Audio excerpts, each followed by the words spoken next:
My name is Malcolm Cruz, and I have spent my entire adult life in the Ashford Cinema. It wasn't a glamorous place, more like a forgotten relic. The carpet had stains no one talked about. The walls were peeling in places where the dim light couldn't reach, and the air always smelled faintly of old popcorn and something metallic. But Ashford had history, the kind of history that couldn't be found in any book or on any website. People talked about the theater like it was alive, like it had a soul. Old rumors about things that happened after hours, lost souls who never left. And its final screening, its last showing, was a legendary event that no one dared to speak about. I was hired as the projectionist. It wasn't exactly a dream job, but it paid the bills. The theater had one projector for all 4 screens, so things were always a bit chaotic. We had a standard lineup: romantic comedies, thrillers, a few classic horror films. But after hours, when the late night shifts rolled in, it was different. That's when the real films started. The first one was a weird little black and white short. No title, just an old reel found in the basement. The film was grainy and shaky, the kind of thing that made your eyes ache. But as I set the film into the projector and watched the screen flicker to life, I knew this wasn't just an old film, it was alive.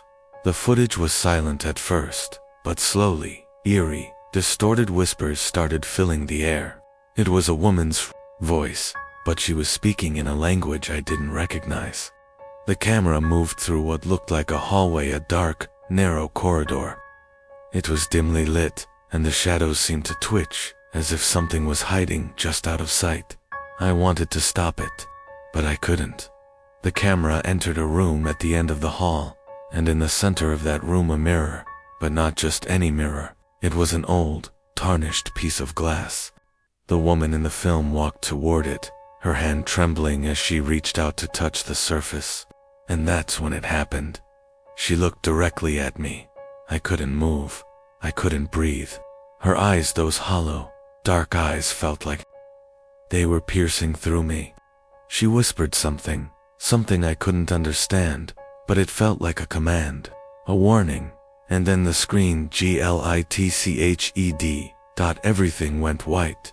When the light flickered back, I was no longer in the projection booth. I was standing in that dark hallway from the film. Panic surged through me. The room felt cold, too cold.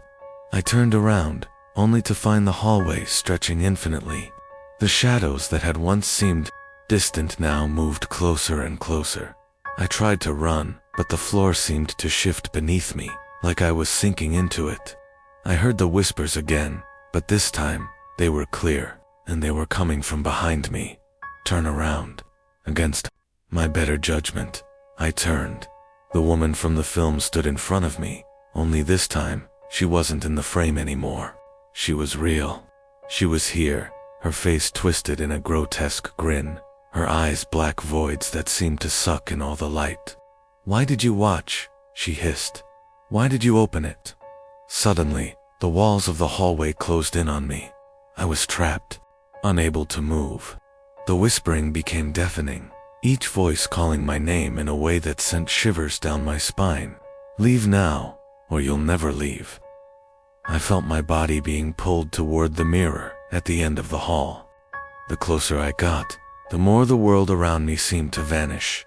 It was as if I was being swallowed by the reflection. I reached out, fingers grazing the surface. Everything went black. I woke up in the projection booth back where I started, but everything felt different.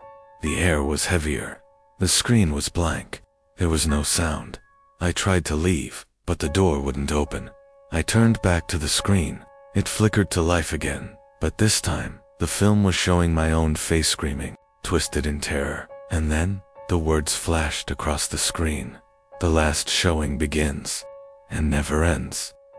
That was the night I realized Ashford Cinema wasn't just haunted by ghosts. It was haunted by its own films. Films that didn't end when the reel ran out. They kept playing, looping in some twisted, eternal cycle. Every time I show a film now, I can feel it. The weight of the eyes on me, The whispers that never stop. The last showing is still running, and it's not the audience that's trapped. My name is Linnea Frost. I used to love films. That kind of love where you quote them in casual conversation, where you cry at the same scene every rewatch. That kind of love that eventually drives you to work in a place like Pennyvale Pictures, a nearly abandoned old cinema on the edge of town. It was the only job I could land after college, and from the outside, it had charm brick walls, a classic marquee, the smell of buttered popcorn, but inside, it felt ... hollow. Like the soul of the building had rotted quietly over time, leaving only shadows and reels that never quite sat still. My second weekend, the projectionist Russell, a pale, jittery guy, pulled me aside. "There's a storage room behind Theater 6, he said. "Don't go in there. Not unless you want your head messed up." I laughed it off, until the night I had to close alone. Theater 6 had been empty all day, no screenings scheduled, but as I walked past it, I saw the projector light on, flickering through the window. The screen glowed dimly behind the curtains. The door wasn't even locked. Inside, the air was cold. The reel was running, though no one had loaded it. I stepped into the booth. The film wasn't labeled, just black tape across the canister. Curiosity. Common sense. I watched, and I saw myself, not a scene from my life, but something that felt pulled from my mind. Me, age 10, at my parents' divorce hearing. The sound was warped, voices echoing like screams underwater. I tried to shut it off. The projector wouldn't stop. The reel shifted. Now I was 12, watching my dog die in my arms. I had never told anyone what that looked like. Never shared the exact way his eyes rolled back, or the whimper that broke me. And then I heard a whisper. Not from the speakers, from the room. "You left us here." I turned. Rows of seats filled with versions of me, each from a different year, different trauma. Some were crying, others just stared blankly. "You recorded us," one of them hissed, "and then you forgot." I ran, but the theater stretched, the aisle infinite, screen behind me growing louder, playing more scenes. My first heartbreak, my worst mistake, my friend's overdose.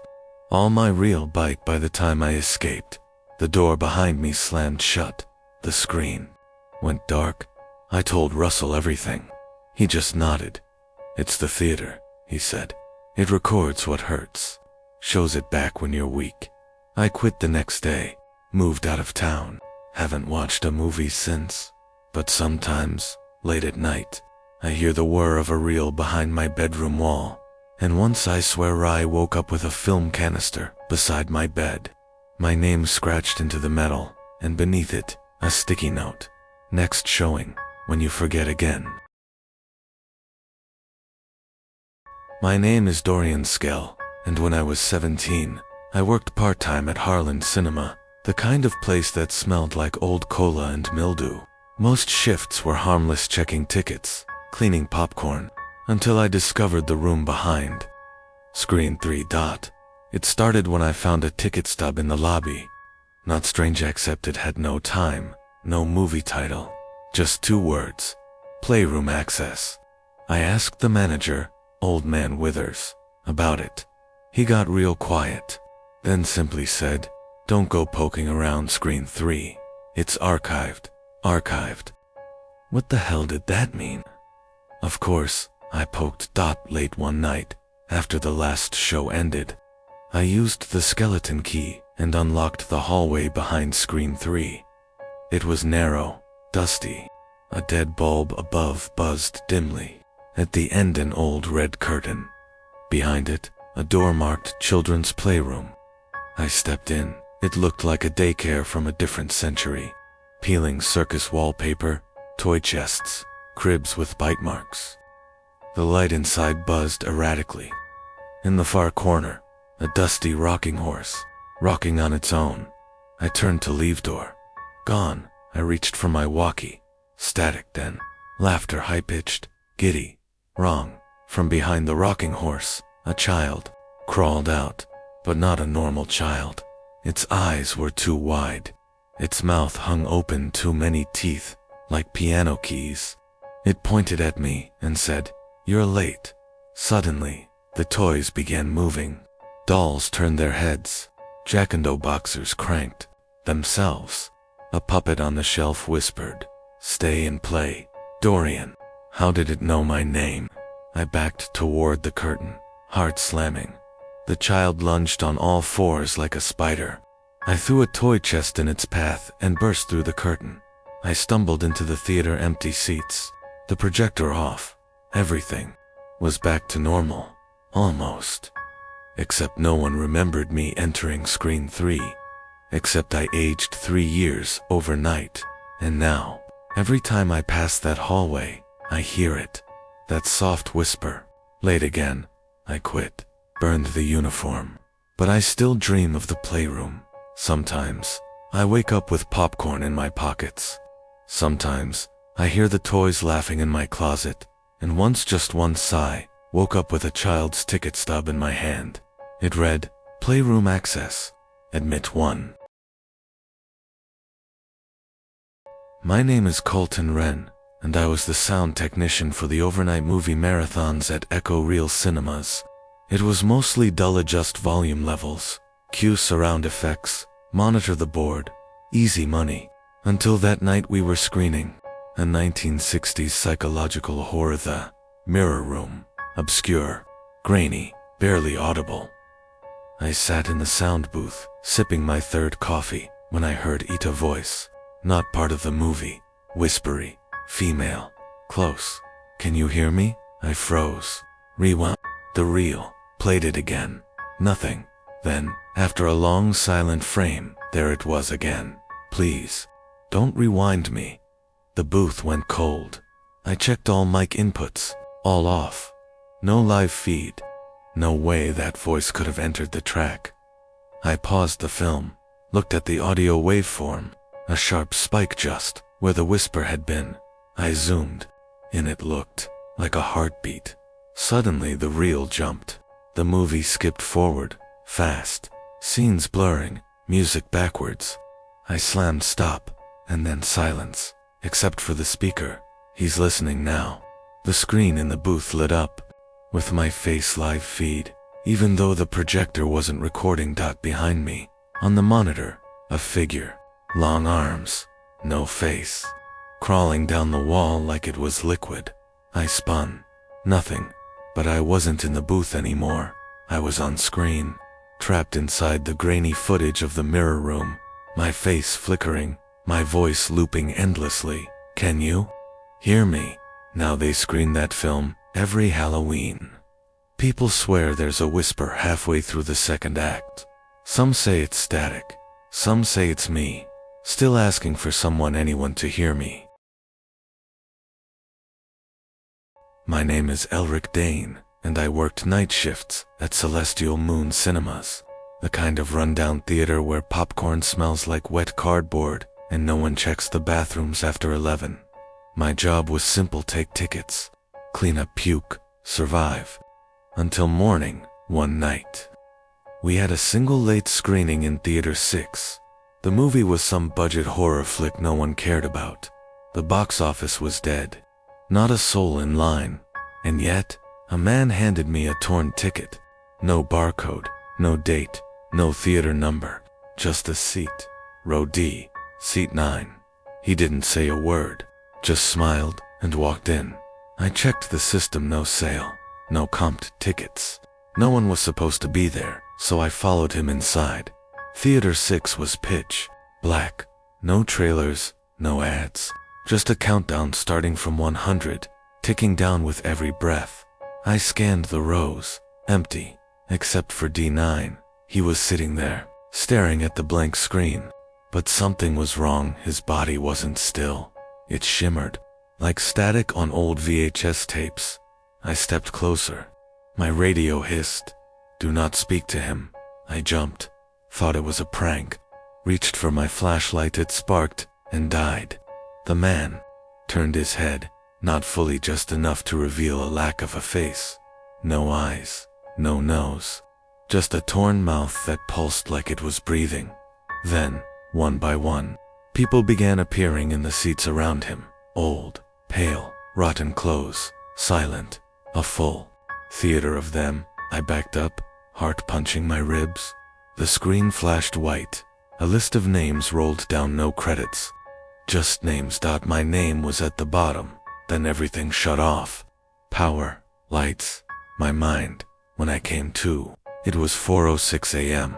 I was outside Theater 6, locked, sealed from the inside.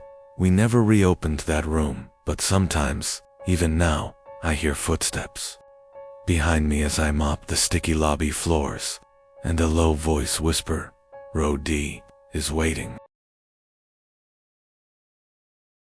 My name is Mavis Haller, and I was a janitor at the Rosevale Grand Theater, an aging cinema clinging to life with faded carpets and flickering bulbs.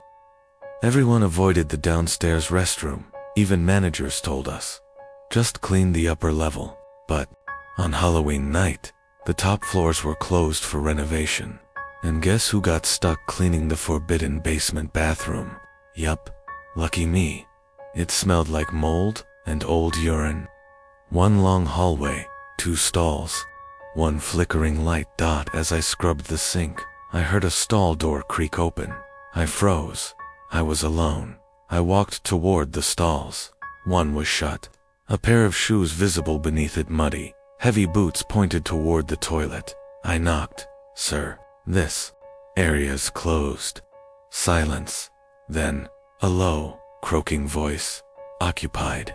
I blinked. The temperature dropped. My breath fogged. "Sir, I'm gonna need you to leave." Occupied. Same word. But this time, it echoed, like it bounced off faraway stone walls. I kicked the stall door. It swung open. No one there. Just boots. Sitting by themselves. Upright. And on the back wall, written in something dark, encrusted, "Occupied since 1974. Suddenly, the other stall slammed shut behind me. I turned. No shoes visible. Just shadows leaking out from the bottom. I backed out, heart pounding as I reached the hallway. The light died, and behind me, from both stalls at once, "Occupied, occupied, occupied." I ran, tried to quit the next day. They wouldn't let me. Said I signed a contract. Permanent staff. Non-transferable. They showed me the paperwork. My signature was there. Dated October 31st, 1974. I wasn't born until 1995. Now I mop those stairs every night, and when I pass the downstairs restroom, I don't check the stalls anymore, because they're still occupied. My name is Daron Clove, and I worked as the projectionist at the Hallmark Theater, an ancient cinema built in 1926, full of dust, creaks, and more ghosts than guests. They brought me in because I still knew how to handle 35mm reels. No one wanted to touch the old projector in Theater 3. Not after what happened. I didn't believe the rumors, not until I screened that film. It arrived with no return address, no label, no markings, just a rusted metal canister, cold as a morgue drawer. Inside was a single reel, scratched and brittle, and a note. "Play only once. Do not watch." Naturally, I thought it was some marketing stunt, an underground film trying to build hype. So I queued it up during our midnight showing slot, hoping for weird but artsy. I wish it had been artsy. The moment the film started, the projector screamed, not a mechanical hummus scream. Like metal being tortured, on screen. A man, tied to a chair, in a small, windowless room, his mouth sewn shut. Behind him, shadows moved, even though there was no visible light source. I tried adjusting the focus, thinking it was a bad reel. But the man looked straight at me, not at the audience, at the projection booth. The screen went black. Then, a new shot. My projection room, perfectly mirrored. Same coffee cup, same scratched desk, same flickering red bulb, except ... There was someone in it, Someone standing where I was sitting. I turned. No. One. I looked back. The figure was closer now. Closer every second. I flipped the projector switch off. Nothing happened. Pulled the plug, still running. Slammed the power breaker's darkness finally. But the screen glowed one last time. It showed me on the floor. Eyes burned out. Mouth wide open in a silent scream. I ran out and locked the booth. Later, when I returned with a flashlight and backup, the reel was gone. So was the film in the system. But the booth mirror had something new scratched into it. Watched too long. I don't work there anymore, but every once in a while, I wake up in the middle of the night, ties burning, mouth sewn shut in my dreams, and I swear I hear the old projector turning. ... In a room I can't escape. My name is Alia Trent, and I used to run midnight horror marathons at a tiny indie cinema called the Hollow Reel. It was one of those places that smelled like stale butter and nostalgia. We had a cult following, people who thrived on jump scares and grainy slashers. But what happened during our Lost Films night wasn't a gimmick. It was something else. Something that shouldn't have been seen. That night, we were showing a recovered reel from a 1973 movie called The Portrait Room. Never released, never finished, rumored cursed total urban legend stuff.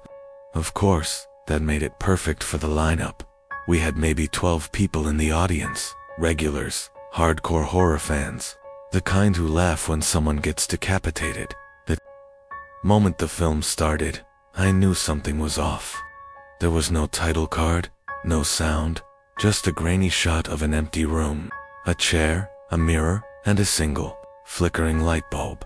And then the mirror moved. Not the camera, just the reflection. I thought it was clever editing, until someone in the audience screamed. I looked down from the booth, and a guy in the third row was standing, pointing at the screen. He was yelling something, but no sound came out. I turned up the booth mic. Still nothing. Like the audio itself had been erased from the theater. The others were frozen in their seats. Not like scared, stiff, like literally frozen. No blinking, no twitching. Like wax statues mid-breath. I ran down, waving my flashlight. They didn't even flinch. The screen now showed a close-up of the chair. A woman was sitting in it, head tilted sideways. Her eyes were sewn shut. She began to move, slowly lifting her chin toward the camera. As she did, every bulb in the room shattered at once. My flashlight died. Emergency lights. Nothing but the film ... kept playing. I swear on my life I saw something crawl out of the projector light, like it stepped between the film and the screen. A figure made of flickering shadows and static. It dragged itself down the aisle, glitching like a broken GIF. I backed away, heart in my throat. It passed each frozen viewer, leaning in, whispering something to them. Then it turned to me. No face. Just the hiss of burned film stock and a mouth. Like a ripped reel, it said one word. Projector. I ran back to the booth and shut everything down. Hit every kill switch. Pulled the reel mid-spin and threw it in a fireproof case. The second I did, the lights came back. People blinked, gasped, looked around like they'd just woken up from a dream. Only the man from the third row was missing. His seat, still warm. We reviewed the CCTV later. He never arrived. No footage of him walking in, no ticket record. But his coat was found draped over seat C4, folded neatly. No one's dared show the portrait room again. It's locked away. But sometimes, when I'm alone, I hear the hum of a projector spinning. ... And my shadow glitches just a little too late.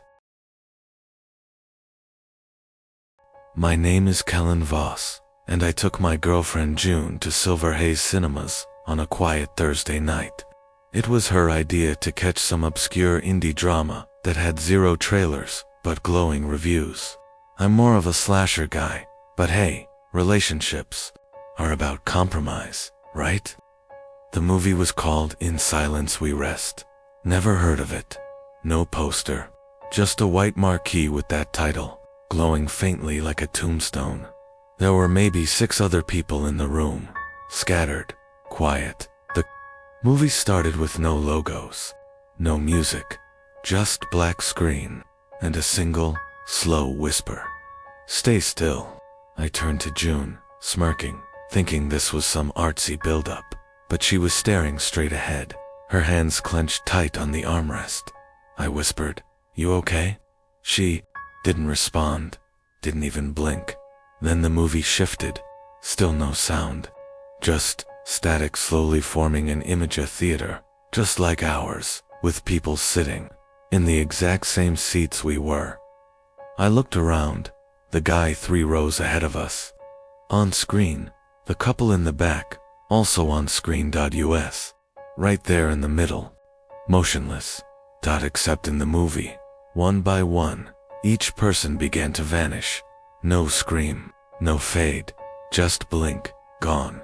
I stood up. That's when the whisper came again, this time from behind me. "Sit down." I froze, turned slowly. No one there, but the screen changed. Now it showed me standing, looking behind me, in real time, only. In the movie version, something was right behind me. Long limbs, pale skin, a face made of hands. June finally moved. She gasped, tried to stand, but her legs buckled. It was like the seat itself held her in place, and one by one, the other people in the theater started to vanish for real. This time, a blink, a twitch dash, gone, no noise. Just the flicker of the screen, matching each disappearance like a script, playing out live. We sprinted for the exit, but when we got to the door, there was no lobby, no light, just a blank wall of gray, like the set of a play, left unfinished. I turned back, and the theater was empty. No June, no seats, no screen. Just me, and silence. Then the screen flickered back on. It showed one seat occupied, me, watching myself. The whisper returned, now from every direction. In silence, we rest. My name is Callan Drove, and I've worked as a projectionist for over 12 years. I've always liked being behind the scenes, up in the booth, where the real hums louder than the crowd. The theater I worked at, Luna Grand, had been around since the 1940s. Dusty red velvet curtains, a ghostly echo in the halls, and chairs that creaked like they remembered better days. It was a Wednesday night, dead, as usual.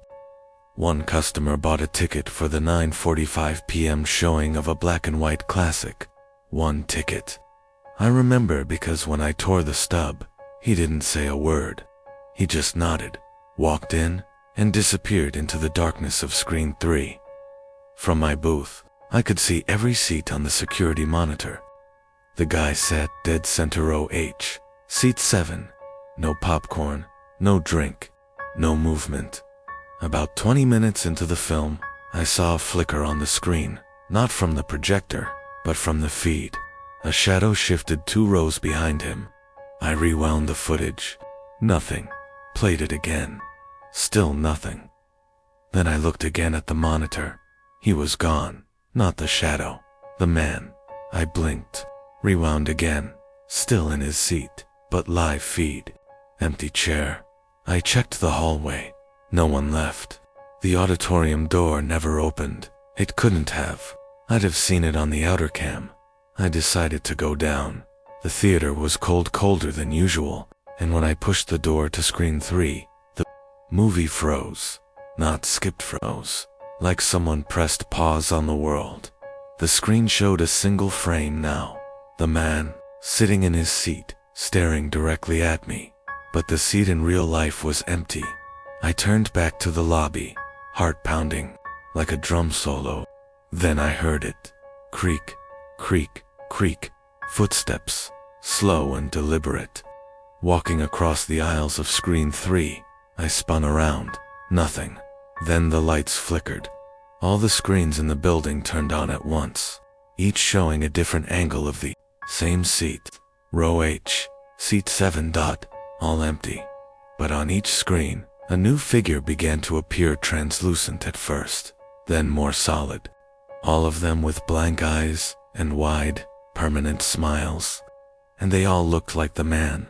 A voice whispered from the speakers. Not over the PA, but from inside the walls. "This seat is never empty. It only waits." I ran. Locked the projection room, shut off the system, called my boss the next morning, and quit, without picking up my last check. That was a year ago. I heard the theater reopened under a new name, Novalight Cinemas. A trendy rebrand, same old haunt.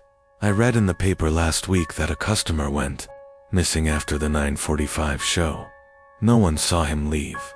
His car is still in the lot. The staff says they reviewed the footage. Last frame, row H, seat 7, empty, until he turns his head toward the camera and smiles.